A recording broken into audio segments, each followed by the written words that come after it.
Welcome back. In this video, we are covering MCP multi-context protocol, and we will connect this with the Claude tool. Okay, and it is a one kind of GenAI concepts. Okay, so as GenAI series is going on, so we are covering MCP on it. What is MCP? How does it work? So stay tuned. We will cover each and everything with hands-on. So we will see one kind of example as well at the end of this particular video, right? So let's start. So first we will having like what is MCP. So it's a kind of standard protocol that enable AI models like Claude, ChatGPT, etc. to connect with the external tools, database, APIs, files, and applications. So whenever we are talking about MCP, we will having three things. One is without without MCP, with MCP, and USB-C analogy. So without MCP, what happens? Right? AI only can chat with the limited text. With MCP, AI read the file, queries databases, call the API, automate the workflow. Right, that is the use of MCP. It will make for automate the workflow, call the API. API means third-party API. Like USB-C analogy, what happened? Right? One standard connector for all the AI tool and external system. That's the USB-C analogy, but does follow by the MCP protocol. Okay, we will look on them later on. So how this MCP work? In MCP architecture, we are having three things again: MCP client, MCP server, and external system. So what is MCP client? MCP client means that could be a Claude Desktop or Cursor IDE, OpenAI platform, or VS Code AI. So it could be any like AI tools, right? MCP server means the code which will create by the developers like Python apps, and external tools if you want to call some other party API, like I want to call some weather API, I want to call some database, right? I want to locate some file, ERP or NetSuite. So this could be the external system for them. That also will be involved in this particular architecture, right? Next, we are having MCP with the traditional API. So MCP will having a definite is AI integrated, it is AI focused, it is standardized, it is having a dynamic, adaptive, right, features, and it is focused protocol. But traditional, that is having like general communication, no tool in discovery, like mostly static, human coded integrations. So these are the some kind of issues that was in traditional API, which will overcome by the MCP, right? So real world analogy without think like USB. So without USB port, what happen, right? We cannot connect with the printer, keyboard, USB, or external display. Same like without MCP, if you are designing some Gen AI, agentic AI application, that time we cannot connect directly with the weather API, Oracle database, Python tool, or common apps, right? So it will make a kind of easy things with the connector. So with the MCP, we will require one kind of connector like a USB connector that do we need in the simple way, right? So MCP core concepts, we are having a client, MCP client, that could be a Claude application. MCP server will be that Python application that will create by the developers, and that tool we do use some tools as well, which is called MCP tool that will be implemented into a Python code. And external system, if it is required to call some third-party API, that also it is needed. Key benefit of the MCP is standardized integrations, reusable tools, secure local access, and dynamic tool calling. Then how MCP tool calling workflow? So let's say suppose you are going to write a prompt in the Claude. So whenever we do write the prompts, it will not directly go to the LLM. It will first come to our code itself. So first detect the tool, that could be Claude analyze, and that will call to the MCP server. MCP server is having like our own Python code, and then it will execute the functions, whatever we have written into this MCP file, and then it will return a result back to us, right? So that way it will work. So MCP tool is nothing like one function which will return some kind of values that do we look on that. Like for example, here we are like suppose writing add 10 and 20. So 10 and 20 is nothing like two numbers, right? Which will perform this kind of addition operation. So what are the addition operation we are going to perform that we are returning here? So it return A plus B. So that will be the result that will display by this Claude AI, right? And then step-by-step implementation. So first we have to check the Python version that should be installed. Second, we have to create the folder where we want to create the projects. Second, we have to enable the virtual environment. Fourth, we have to install MCP DSK, that is a SDK, software development kit. So we have to install MCP, it is a one Python library. Then we have to create a one file like server.py file. There we will write some code and run MCP server. We have to run, and at the end we have to connect with the Claude Desktop. So that we have to download, then only we can connect them, otherwise it will not work, right? And these are the one application. So now let's directly come to the application. How does it work? So I'm coming to the Python code here. So here I'm having a one server.py. So this MCP example that I created, on that having a server.py file. So server.py file is a file where I created some kind of tools, right?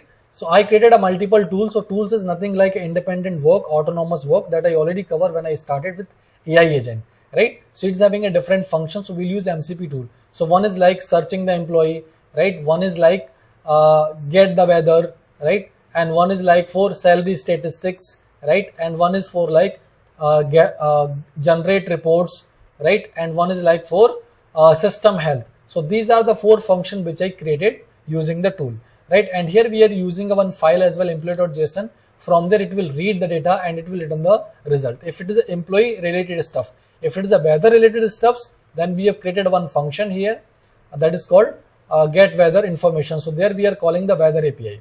What we are calling? We are calling the weather API.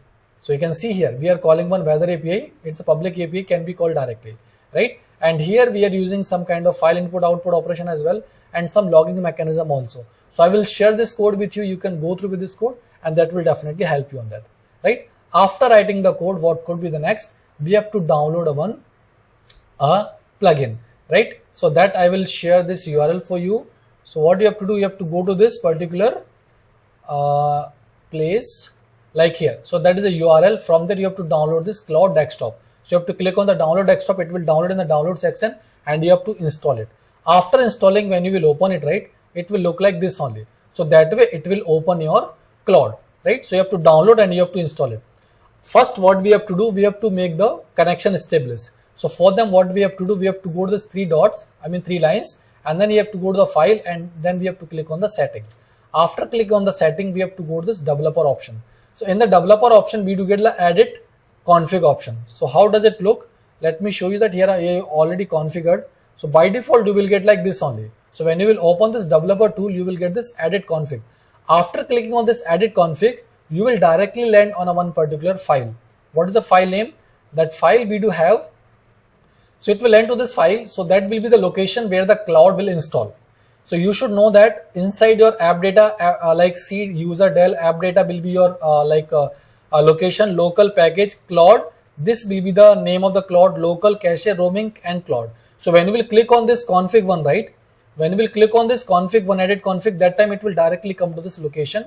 And here we have to check one file called Claude Desktop -config. This file is one of the important files which we have to open and that we have to edit as well. So inside that file, what we have to do, we have to write some code. What is the code? Here we have to write simple code like this line of code, which is a MCP server. Rest you can remove all the code. You may get some kind of predefined code as well that you have to remove and you have to keep only this code. There we do configure something like command. So command is nothing like we will provide like a Python location where the Python is installed. And second, we are providing this argument where there is a location of my project where I created this MCP server example, mcpServer.py file. So that we have to configure it, right? So that is a Python location where the Python is installed and that will be the location where my code has presented in my system, right? After that, we have to directly come to this particular Claude, right? So then next we have to run this file. So after running the file, you have to open the terminal or you can directly open in your VS Code itself. So for them, we have to use one command to run the server. That is a command. So first what we have to do, we have to reach the location where my having a code and then that is a command that we have to run. Like first we have to give a Python 3.0 like that and second will be the location where the server.py was there. So after running this, you will get this nothing like that. That means if you are getting this, that means server has started successfully, right? After starting the server, what we have to do, you have to close your connection. What you have to do, you have to close your connection, not collection. You have to close this MCP, that client that do we have, right? Claude connection, that you have to close it completely with the task manager.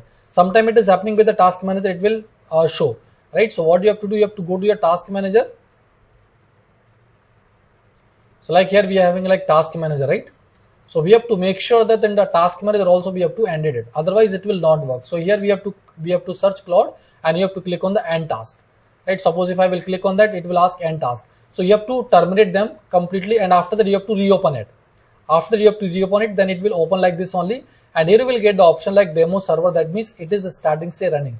If you are getting running, that means your Claude has connected with your application.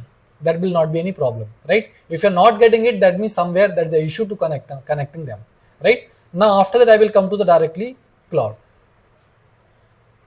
So this one only, I have to come this Claude only. So there is a local app, desktop app that I have installed, right? And then we have to search it. Like for example, I need to search weather of say,